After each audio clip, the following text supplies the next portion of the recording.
Well, would you look at that? We haven't seen that for a very long time. Not very often during the past summer. In fact, not very often during the last 2 summers because of 2 consecutive La Nina years. But the La Nina officially coming to an end as we looked at yesterday. And we should see more of that. Clearer skies across the country. The monsoon trough well and truly drifting back now towards the equator. It'll cross the equator and move back into the northern hemisphere, and then the northern hemisphere will move into its wet season as our top end moves into its dry season.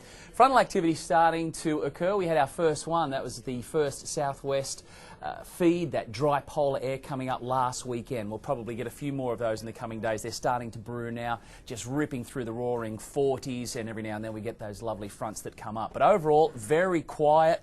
Not too much in the way of moisture over the nation, but we do have a weak little trough line that is lingering. It's been firing up some thunderstorms this afternoon, and we'll see some more again, mostly around the Greater Hunter and adjacent ranges. So along that divide up to the northern tablelands is where we're seeing a little bit of instability, and we'll see that again throughout tomorrow.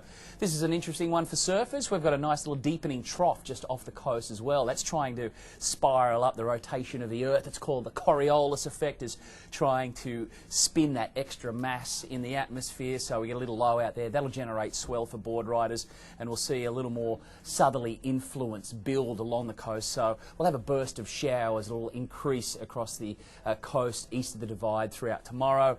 And that should be just about it. We've got a succession of fronts coming through. These will move through, clear that moisture, and then we're in for a really nice run for all of the broadcast region, right across the weekend and into the early part of next week, shaping up very, very nicely.